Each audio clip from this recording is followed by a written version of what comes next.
In this video presented by Overpsyched, we are going to review Schizotypal Personality Disorder. I'm Dr. Gerald Richardson, and let's begin with the objectives. First, we will cover the diagnostic criteria, then explore some of the common features, followed by the prevalence, development, and course, and we will conclude with our current understanding regarding treatment.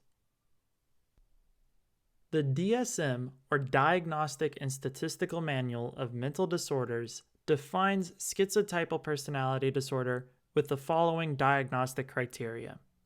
Criterion A: a pervasive pattern of social and interpersonal deficits marked by acute discomfort with and reduced capacity for close relationships, as well as by cognitive or perceptual distortions and eccentricities of behavior beginning by early adulthood and present in a variety of contexts, as indicated by 5 or more of the following. 1. Ideas of reference, excluding delusions of reference. 2. Odd beliefs or magical thinking that influences behavior and is inconsistent with subcultural norms. 3. Unusual perceptual experiences, including bodily illusions. 4. Odd thinking and speech. 5. Suspiciousness or paranoid ideation. 6. Inappropriate or constricted affect. 7. Behavior or appearance that is odd, eccentric, or peculiar. 8.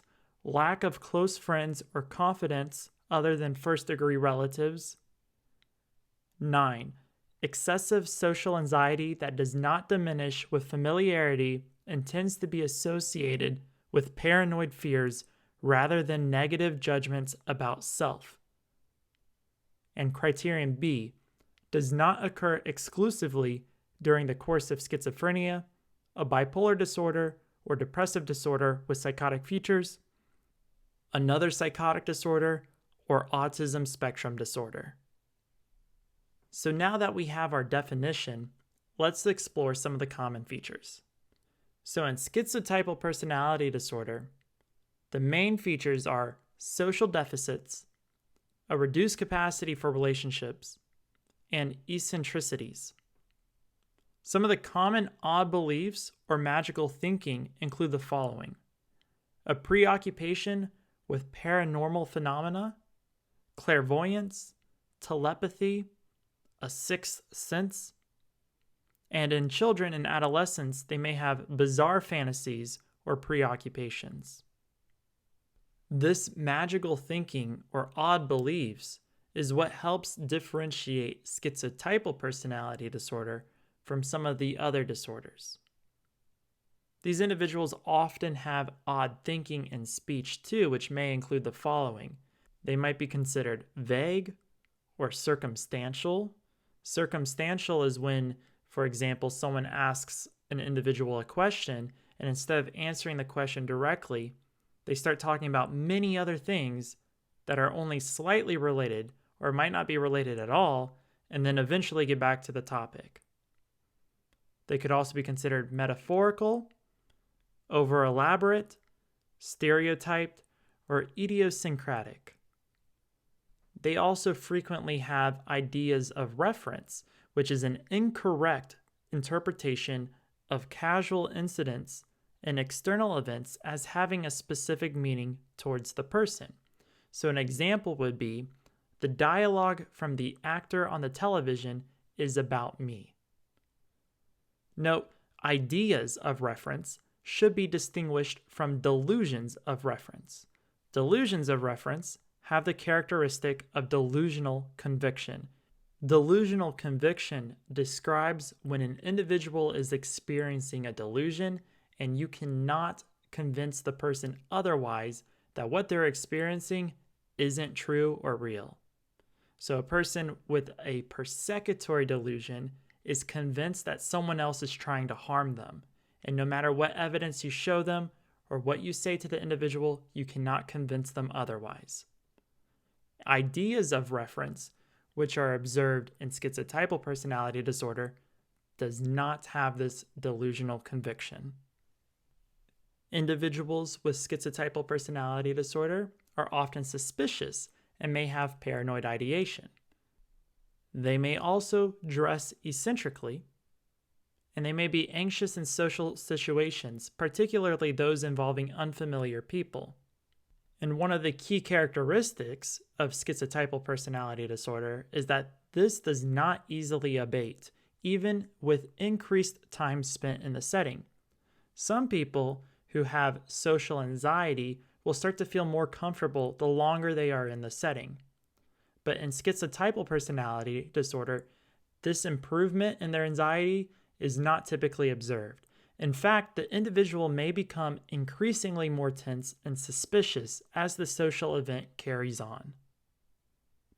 In times of stress, individuals with schizotypal personality disorder may experience transient symptoms of psychosis.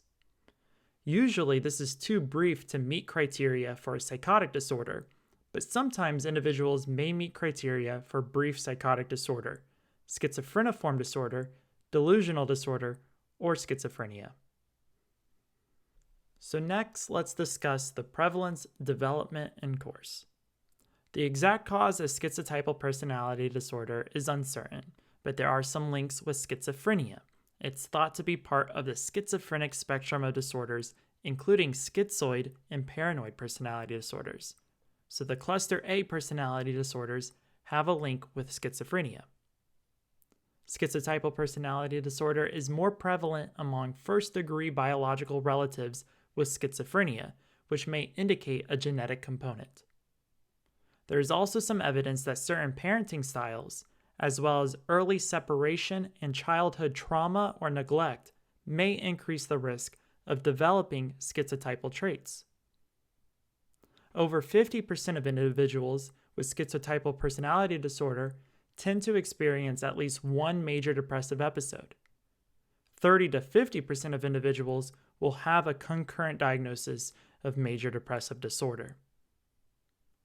Some of the other common concurrent personality disorders with schizotypal personality disorder include schizoid, paranoid, avoidant, and borderline. The prevalence of schizotypal personality disorder ranges from 0.6% in some Norwegian studies to 5.6% in US, and it's slightly more common in males. Schizotypal personality disorder has a relatively stable course. Only a small proportion go on to develop a psychotic disorder. Next, let's discuss the subtypes of schizotypal personality disorder.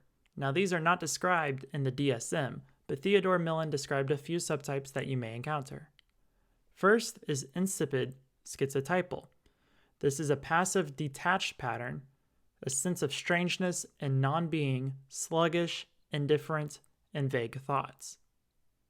And there is also timorous schizotypal, which is active detached pattern, and it's apprehensive, watchful, suspicious, or guarded.